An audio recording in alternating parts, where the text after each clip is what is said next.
Tiene su fan, tiene tu fan. Tengo mi barra. ¿Y en qué lío me metí, verdad? Porque qué tema. Este es un tema íntimo para la familia, porque vamos a hablar de lo que nos duele. Yo decidí no escurrir el bulto de esa conversación. Creo que es una conversación necesaria, una conversación difícil, pero si los coaches no podemos abrir conversaciones difíciles y darlas desde el amor, entonces ¿qué clase de coaches somos? Un hombre se lanza al río en aguas turbulentas y sabe que no tiene chance, ninguno, y lo único que hace es que se entrega. Y el río milagrosamente lo lleva a la orilla. Y en la orilla se inclina ante el río y agradece. Agradece el regalo que le ha sido dado. Este congreso ha sido hecho así, en aguas turbulentas. Yo a las 2 de la mañana no sabía si iba a poder llegar. ¿Ok? Ese cuento se lo cuento en otra ocasión. Pero al final estamos aquí. Y lo tomamos como un regalo del río. Él no le importa si yo me inclino ante él, en verdad ni siquiera se da cuenta. Pero importa mucho para el alma que nos contiene a ambos, al río y a mí. Nosotros estamos navegando en aguas turbulentas en este momento, muy turbulentas, estamos tragando agua. ¿Qué tal si lo miramos como un regalo? Pero con el regalo, este regalo no vino en papel de regalo, ni tiene lazo. Este regalo es mucho más difícil, porque este es el regalo de tomar y mirar aquello que nos cuesta mirar y tomar. Respirar lo que nos duele. Y yo les quiero pedir permiso para esta conversación. Porque esta no es una conversación que tenga un permiso garantizado, ¿sí? Esta es una conversación que además tiene como un policía aquí, que no hace falta que esté parado en la puerta, lo tenemos en la cabeza, que nos dice, no te metas ahí, no hables de eso, no digas eso. ¿Podemos los coaches abrir una conversación profesional sobre heridas tan abiertas y tan presentes en este momento? Ese es el reto que yo me planteé en esta conferencia, en 45 minutos además, y estoy absolutamente aterrada de cómo lo voy a hacer en ese tiempo. Pero vamos a entrarle juntos, ¿les parece? Vamos a entrarle juntos y les pido su ayuda. Lo primero que quiero decir es que reconozcamos que estamos en un momento histórico. ¿Qué significa un momento histórico? Vamos a ser rigurosos en eso. En las historias de familia, los momentos históricos son las fotos en los álbumes familiares. En las historias de los países son los eventos que aparecen en los libros de historia.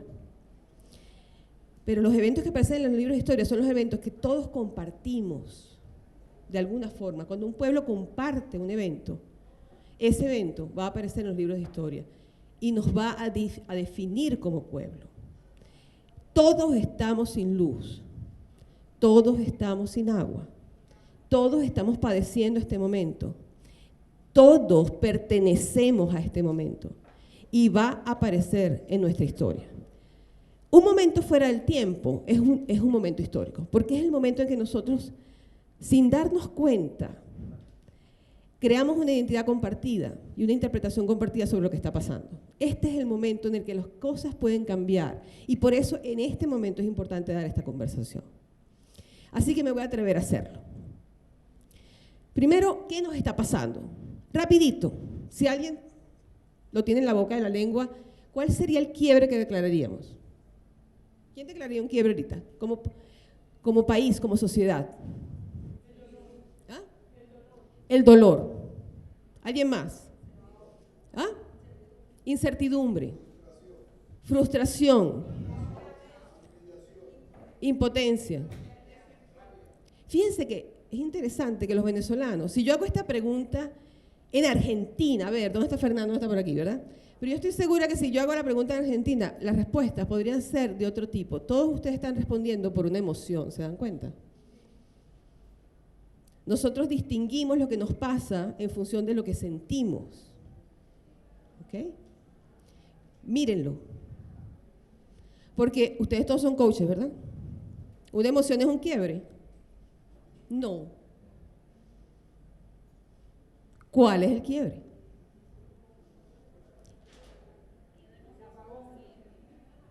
¿Ve? Ahí está, miedo a morir, miedo a no ser suficiente, de nuevo una emoción. Vida digna. ¿Qué más? No hay luz, por ejemplo. ¿Ok? No hay luz. Ahora miren, yo no pretendo hacer un diagnóstico de esto y menos de 45 minutos. No lo voy a hacer. No lo voy a hacer. Solamente les voy a decir que cuando somos capaces de declarar un quiebre como sociedad, entramos en un tipo de conversación que nos hace falta a nosotros. Y después de la declaración de quiebre, ¿qué es lo que viene? Los coaches.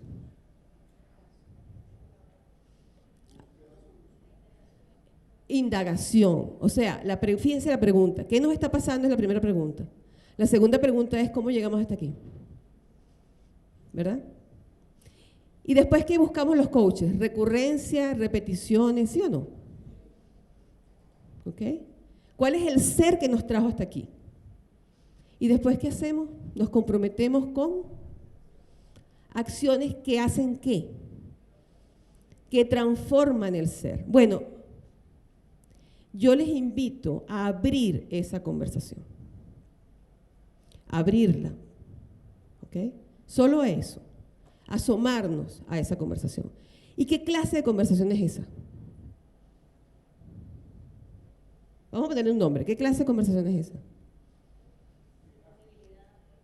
Posibilidades, liderazgo, conciencia, ¿ah? Juicios, realidad. Mire, también, pero tiene más que eso. Las situaciones individuales se resuelven en la esfera individual, pero las situaciones sociales no pueden resolverse individualmente. Yo puedo entrar en la conversación si me voy y me quedo, pero eso no resuelve el problema. Lo pospone, lo lleva a otro plano. Las conversaciones sociales requieren de un tipo de conversación que tiene un solo nombre, y es la conversación política. ¿Se dan cuenta que está prohibida? Nos las hemos prohibido nosotros mismos, porque hemos dicho que la política es lo peor que hay. ¿Sí o no? No nos las prohibió nadie. La prohibimos nosotros mismos. Ahora, esta conversación que yo les propongo, y que creo que falta, y que creo que es necesaria, no es la conversación de un político, porque no lo soy.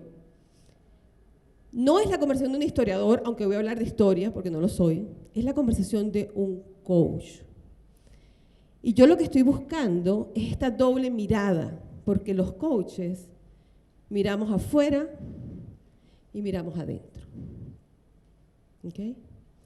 Entonces, yo voy a entrar en un recuento, pero en cada momento de esta historia que voy a contar, que no es la historia mía, sino la historia de todos nosotros, mantengamos la doble mirada. ¿Qué está pasando o qué pasó? ¿Y cómo yo soy parte de eso? ¿Cómo eso que está allí está dentro de mí? ¿Podemos mantener ese compromiso? Miremos al ser venezolano y miremos al país Venezuela. La política del alma. Así les propongo llamarla. ¿Okay? Ahora bien, el río en el que estamos, turbulento, en el que estamos tragando agua, es también un maestro. Cuando se apagan todas las luces y uno se queda solo consigo mismo, ahí no le puedes mentir a nadie. Ese es un momento de verdad. Así que esta es una conversación perfecta para este momento. Y yo, corriendo el riesgo de meterme en una conversación que está prohibida, no la quiero desaprovechar. Tomemos lo que nos pasa como un maestro y vayamos a él con reverencia y agradecimiento, recibiendo el regalo que nos ha sido dado por algo que es mucho más grande que nosotros. Ok, ahora yo les estaba hablando del enfoque transgeneracional, ¿correcto? Transgeneracional tiene que ver con lo que viene viajando de generación en generación. Y voy a detenerme un poco en esto de qué es el coaching transgeneracional y luego cómo hacemos eso con Venezuela.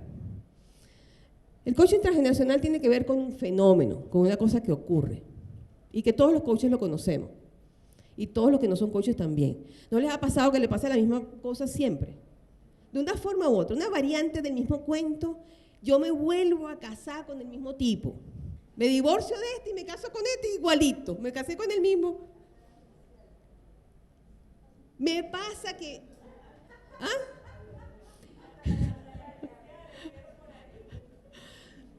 ¿Quién no ha tenido esa experiencia, no? Las historias se repiten, los quiebres se repiten. De hecho, los dramas son universales. Toda la dramaturgia universal está montada sobre un número finito de dramas. Y se le repiten a los hombres y se le repiten a las mujeres. Solamente que los dramas de los hombres son distintos a los dramas de las mujeres. Pero además, se repiten las historias de los padres. Uno se descubre teniendo gestos. Yo conozco un amigo, por ejemplo, que se encontró con su hija biológica después de 18 años sin verla, o sea, se la llevaron del país muy chiquita. Después de 18 años se encuentran en un café y se toman un café por primera vez. Piden a ambos con leche grande. Y entonces ambos piden, y nos traen 3 bolsitas de azúcar, por favor. Abren las bolsitas de azúcar y se ven el uno al otro abriendo las bolsitas de azúcar exactamente igual y poniéndole 3 bolsitas de azúcar al café. ¿Sí? Pero se repiten cosas más grandes todavía. Nosotros nos encontramos a menudo repitiendo la historia de nuestros padres y a menudo repetimos la historia que no queremos repetir. Porque cuanto más decimos, yo como mi mamá, nunca, por favor, ¿cómo se me ocurre esa señora? A medida que pasa, bueno, los más jóvenes a lo mejor no se han dado cuenta de eso todavía. Pero los que tenemos cierta edad, ya sabemos que ya dijimos eso y estamos haciendo exactamente lo mismo que hizo mi mamá. Cuanto más lo negamos, más impulso tenemos a repetir algo que no queremos repetir. Pero además se repiten historias de ancestros que nosotros ni conocimos ni supimos que existieron. Y eso ha sido un fenómeno constatado por todas las terapias familiares. En una familia se repite una generación sí, una generación no, que varias personas mueren de cáncer. En una familia, varias personas mueren por accidentes de tránsito. Las fechas se repiten. La ruina se repite. Las muertes se repiten, las tragedias se repiten. ¿Okay? Bueno, fíjense esto, ¿no? Antes de pasar aquí, Carl Jung distinguió destino como aquello que no se vuelve consciente y entonces se vuelve destino. Todo aquello que ha sido reprimido no desaparece, sino que emerge una generación posterior, 2 generaciones posteriores, solamente que aquellos que portan esos contenidos generacionales no saben que no son de ellos, sino que vienen de atrás. ¿Okay? Bueno, les cuento que las historias de los pueblos también se repiten, porque los pueblos lo hacen las personas. ¿Okay? Y los dramas familiares tienen su expresión política e histórica. Así que los pueblos también repiten su historia. El pueblo que no mira su historia, la verdadera, está condenado a seguir su destino, porque tanto familias como pueblos hacemos un truco. Y el truco consiste en el siguiente. Como decía Fernando esta mañana, hay dolores que no tenemos el cuerpo para sostener, que no tenemos el corazón para respirar cuando ocurre. Entonces, ¿sabes qué hacemos? Decimos, eso no fue lo que pasó. Pasó otra cosa. No decimos que el abuelo se suicidó. Decimos que se fue de viaje porque era un aventurero y nunca más lo vimos. ¿Okay? Sustituimos la historia de los hechos por los mitos, por los cuentos que sí podemos tolerar. Entonces, cuando no podemos mirar nuestra verdadera historia, entonces fabricamos un mito. Y ese mito produce el destino. ¿Me siguen? ¿Sí? Muy bien. Entonces, además, hay un fenómeno que es, en terapia sistémica se ha llamado identificación, el nombre original es en alemán, entanglement, que es el mismo término que se utiliza para un fenómeno de la física cuántica, en el que dos partículas pueden estar separadas en el tiempo y en el espacio y estar vinculadas de manera que lo que le pasa a la una le pasa a la otra. ¿Okay? Ese es el mecanismo del destino, en donde no interviene realmente la evolución ni la voluntad, ¿no? No somos tan libres como creemos que somos. El destino nos toma. ¿Me siguen? ¿Sí? Entonces, ¿cuál es la gran fíjense, además de esto, los quiebres personales, los quiebres familiares, o los destinos familiares, y los de los pueblos están vinculados entre sí. Hay una relación, o sea, lo que ocurre en nuestras familias está relacionado con el tipo de relación política que nosotros generamos.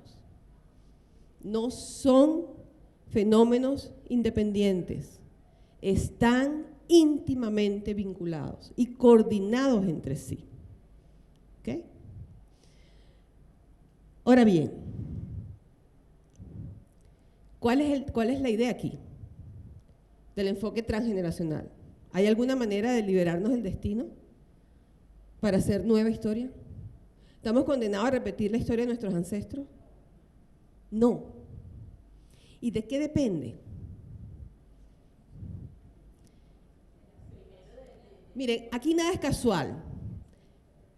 Te veo. Aquí estoy. Te veo. Te doy tu lugar. Y te doy un lugar en mi corazón.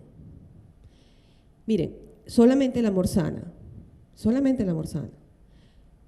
Y el amor es más difícil de soportar que la tragedia. Y ahora van a ver por qué digo esto. ¿Okay? Porque salir del destino requiere un gran acto de amor.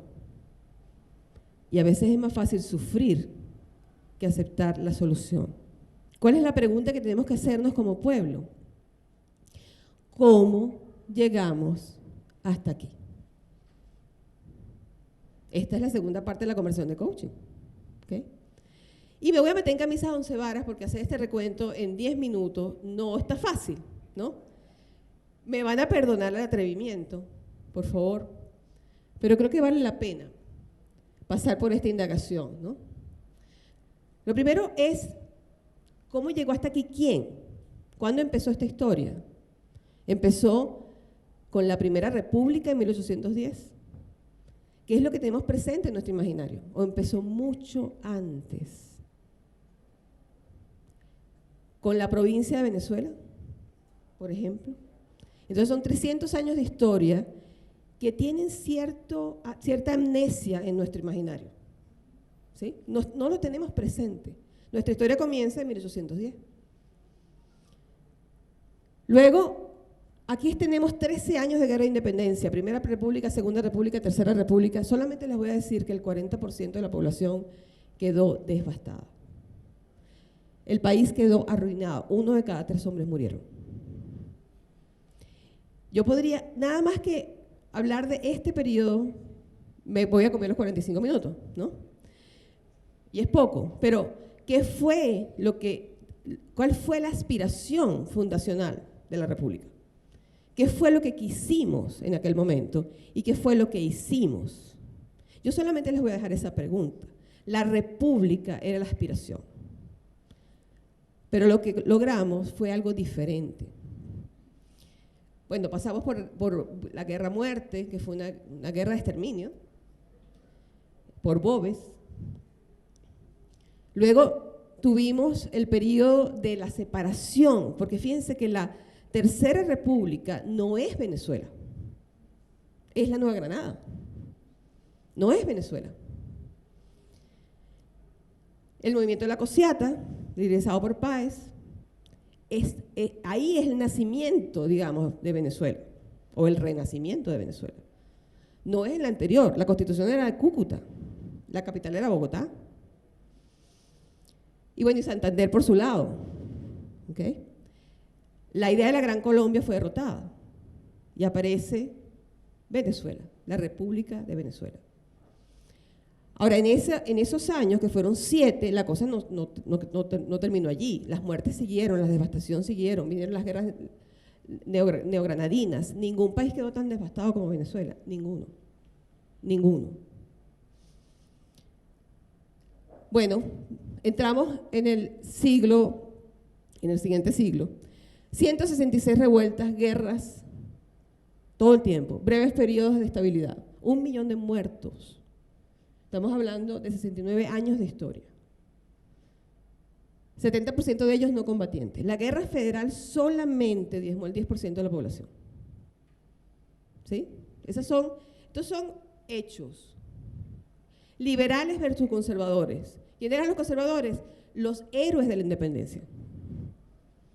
O sea, nosotros quisimos construir la república y lo que nos quedamos fue con una serie de héroes que fueron alternándose unos a otros en el poder, que se daban golpes de estado unos a otros en el poder y que peleaban unos con otros. ¿Okay? Luego viene el periodo militarista de los andinos, pues. Juan Vicente Gómez, Cipriano Castro, Lázaro López Contreras, Isaías Margarita, el cesarismo democrático con su saldo de represión y de tortura, como ya lo conocemos. No tengo cifras, no logré encontrar unas cifras claras de ese periodo. Bueno, luego vino el intento democrático, pero fallido, 13 años, en donde lo que tuvimos fue intentonas de golpes de Estado. El primer presidente realmente democrático fue Rómulo Gallegos, electo por la primera constitución, que fue democrática, porque antes de eso lo que teníamos no eran elecciones libres, ni todo el mundo podía votar. Finalmente Marcos Pérez Jiménez, y estas son algunas cifras.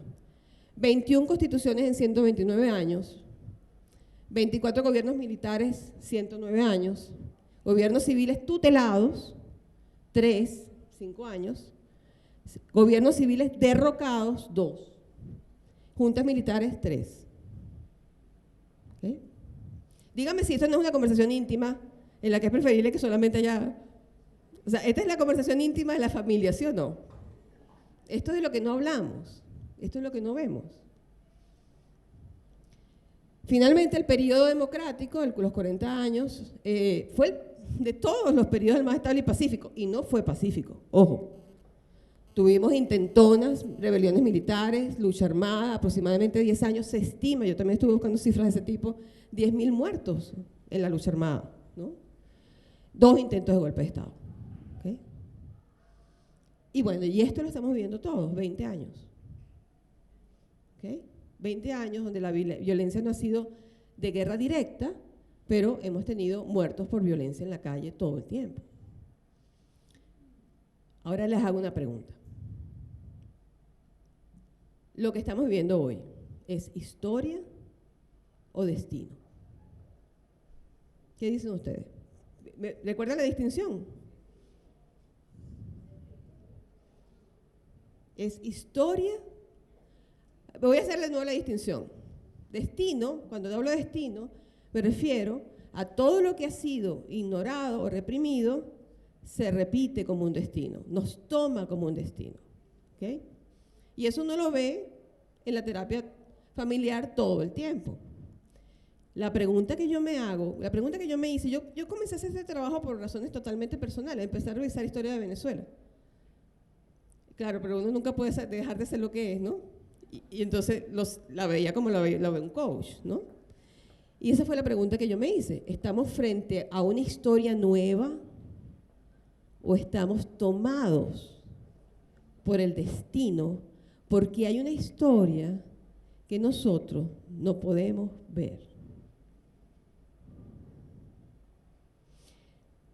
Para hacernos esa pregunta, la pregunta que tendríamos que hacernos acto seguido es, ¿qué estamos repitiendo?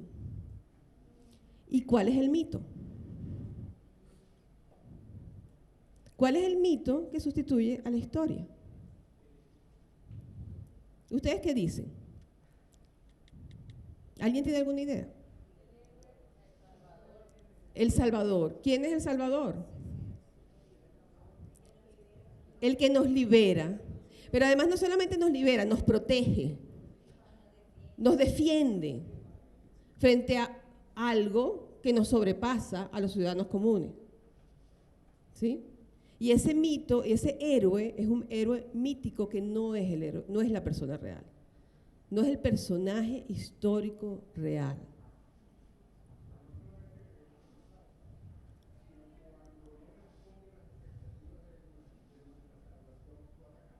Correcto, correcto.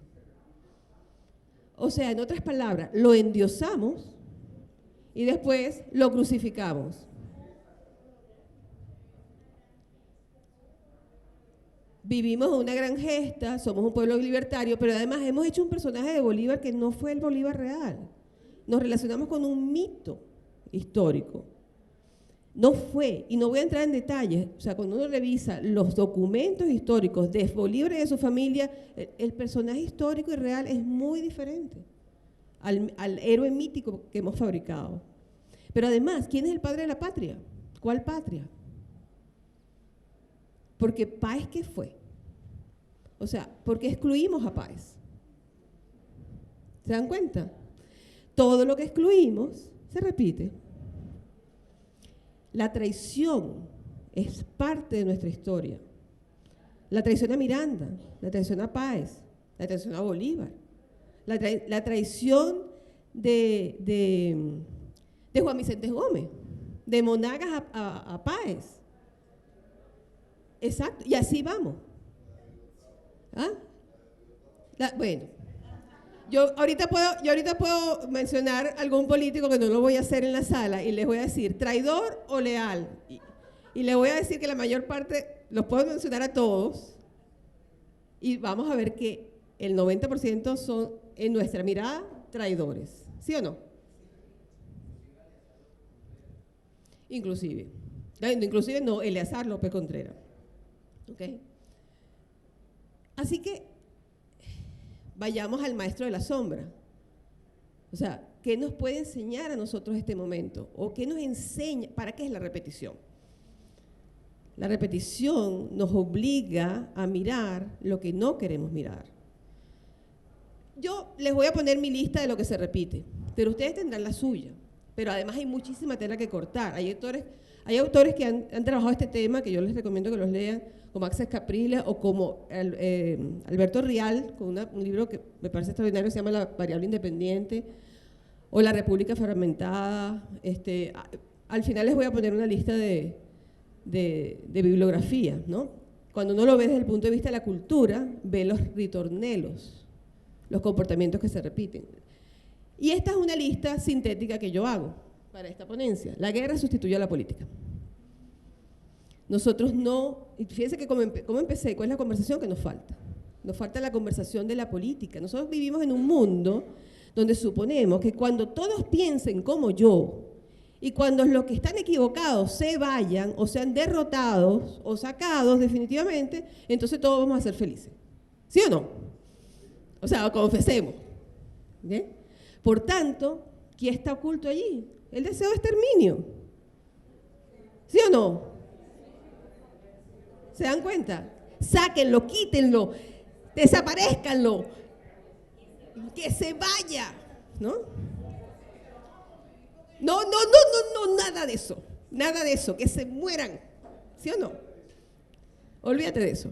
Entonces la guerra sustituye a la política. desbastarlo todo para hacer algo nuevo. Nosotros creemos que para hacer algo nuevo tiene que ser borrón y cuenta nueva. Siempre estamos empezando. Cámbienme ese bolívar porque ese no me sirve. Este sí me sirve. O sea, cámbienlo porque ese no era blanco, ese era mestizo. O sea, acomódenlo porque ese no es. ¿Ah? Volteame el caballito ese, quítale la... ¿Sí? Pero esto no lo hace, no es ahorita. Cada nuevo presidente llega ignorando a los anteriores. Los presidentes de instituciones pequeñitas llegan diciendo que los otros no existieron. Por cierto, valga la cuña, en ABECOP no, aquí hubo, este es el tercer congreso y este tercer congreso se hace gracias a los dos primeros, gracias a la fundadora, gracias a las juntas directivas que ha tenido y hoy las vamos a honrar a todos. ¿Okay? Y aspiramos que sobre esto, los errores, los buenos y los malos, vengan juntas directivas que lo hagan mejor y nosotros los vamos a apoyar. ¿Okay? Culpables únicos, víctimas únicas. Nosotros no tenemos problemas. Nosotros tenemos culpables. Si hay un apagón es porque alguien lo provocó. Punto. Punto. No, pero es que eso además no es nuevo. Nosotros tenemos culpables, no tenemos causas ni problemas que resolver. Además es una sola cosa. Al culpable hay que castigarlo, sacarlo, exterminarlo. Entonces pasamos de semidioses a traidores, de protectores, víctimas a perpetradores, ¿o no? Porque a estos héroes míticos les damos poder ilimitado. Les decimos, ayúdame, que yo solo no puedo. ¿Y lo estamos haciendo de nuevo o no? Ayúdame, que yo solo no puedo. ¿Ve? Que venga un papá mayor, porque ahora queremos uno más grande, el papá de los helados que venga a salvarnos. Y después, ¿cuál es el precio de esa salvación? ¿Cuánto nos va a costar? Okay. Después vemos. Además, nadie saca cuenta. O sea, ¿cuánto cuesta lo que estamos pidiendo? Además, no lo pedimos, lo exigimos. ¿Okay? Ciudadanos indefensos no somos parte de la historia. En nuestra historia no hay lugar para la ciudadanía. Los ciudadanos no formamos parte de la historia. Eso sí, se habla en prosa. A nosotros nos encantan los discursos bonitos, idealistas, grandilocuentes. ¿Okay? Pero eso sí, se gobierna con dos bolas, ¿o no? Nos encantan los que dan golpes sobre la mesa, hablan duro, cantan las 40, bien dicen sus verdades, ¿sí o no? ¿Ah? Así que nos gustan. O sea, se actúa sin límites, se rompen las reglas. Pero entonces, fíjense lo que pasa. La república es un conjunto de reglas en la que todos nos ponemos de acuerdo. Entonces, nosotros hicimos todo esto porque la aspiración era republicana, pero construimos lo contrario. ¿Cuál es el dolor? Que no podemos respirar.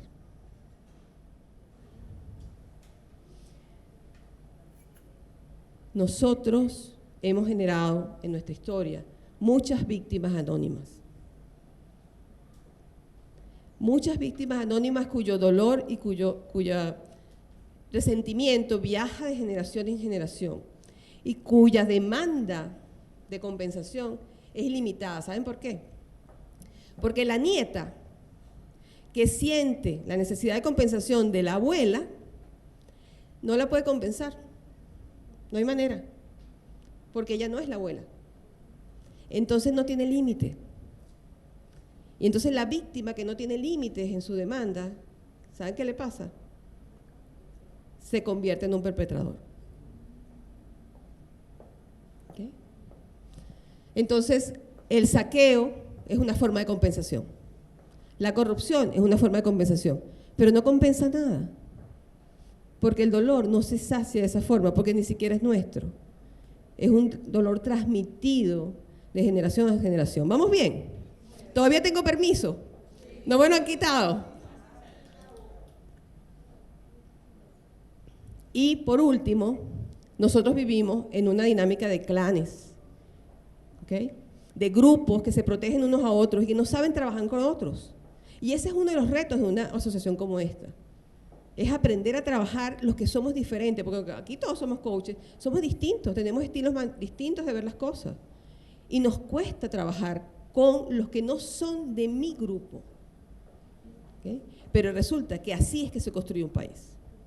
No vamos a tener el país de mi grupo, vamos a tener el país de todos, si es que tenemos país algún día. Así que, fíjense, lo que yo quiero decirles es que nosotros estamos, estoy tomando una línea gruesa de lo que es el enfoque transgeneracional, pero quizás una que es notoria, y es que nosotros estamos viviendo y reviviendo una dinámica de víctimas y perpetradores. En la dinámica de víctimas y perpetradores ocurre el siguiente fenómeno. Un voluntario, necesito un voluntario. Ven, y una voluntaria. Allá bien.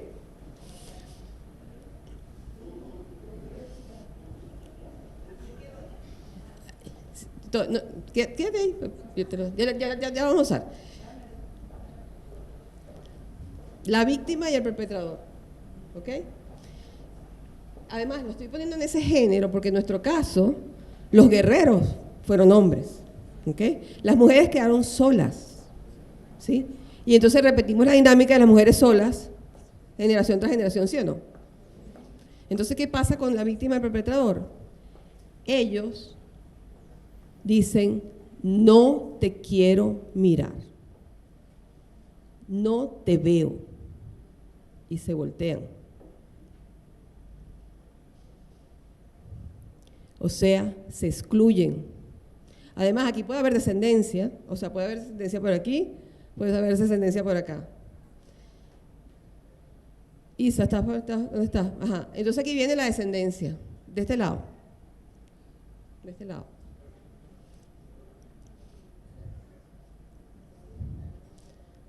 Aquí. La descendencia, no, allá, acá. La descendencia de ella, ¿ok? La mira a ella y la mira a él. Y la descendencia de él, necesito un varón, mira a él y la mira a ella. Miran lo que estos no pueden mirar. Pero todo esto es inconsciente, ¿ok? O sea, aquí nadie está haciendo nada conscientemente. Entonces, la indignación de ella la carga ella. Y la indignación de él la carga él. Pero además, ellos tienen descendencia. ¿Y saben qué? Ven. Están solos. Porque estos están demasiado ocupados aquí para ocuparse de esto. ¿Okay? De hombres sin fuerza, porque cargan una culpa que no es de ellos y están pidiendo perdón todo el tiempo. ¿Okay? Gracias. Entonces, los descendientes no miran el futuro, o sea, el futuro se desaparece y todos empezamos a mirar para el pasado. Y la demanda de compensación se vuelve ilimitada.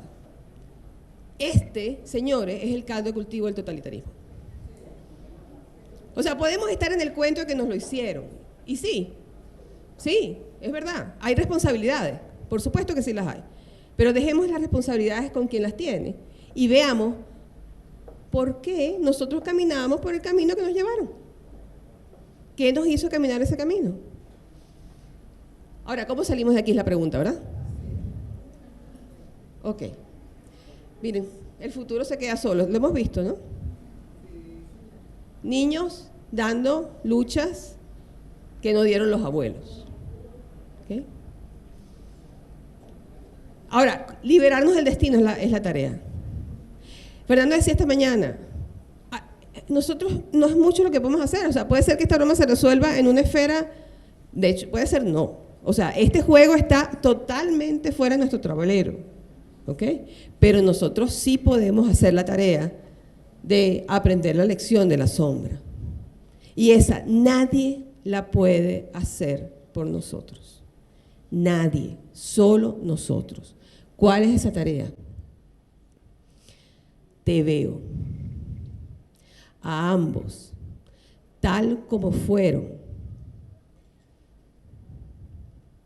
Y fue duro, fue cruento, fue cruel. Ambos pertenecen, porque para estar sano hay que estar completos. Sanidad no es solamente la parte bonita, también es la que no es tan bonita. Los honramos a ambos, honramos su vida y su destino. Y lo dejamos con ustedes, porque nosotros no lo podemos resolver. Cuando un padre y una madre tienen problemas, los hijos a veces tienen la ilusión de que pueden resolverlos. Y lo que hacen es inmiscuirse en un asunto que no les compete y no les corresponde. ¿Ok? Por pudor, además, lo dejamos con ellos. Tomamos el legado al precio que pagaron y con él haremos algo bueno. No podemos seguir ni tomando las culpas ni los méritos de los ancestros. Tenemos que hacer los propios méritos y bueno, y las propias culpas, ¿verdad? Y tomar la fuerza del pasado, porque hacer esto paradójicamente, en vez de debilitarnos, nos fortalece. Porque es tomando la fuerza del pasado, tal como fue, sin intentar cambiarlo, que nosotros podemos encarar el futuro. ¿Estamos dispuestos? Entonces les voy a pedir que se paren. Párense, por favor. Necesito a los dos voluntarios que tenía hace un rato aquí. Te veo y tomo mi responsabilidad. Voltéense. Agachen la cabeza. Y repitan conmigo. Los honramos. Les damos a ambos un lugar en nuestro corazón. Tomamos el legado al precio que ustedes lo pagaron. Y con eso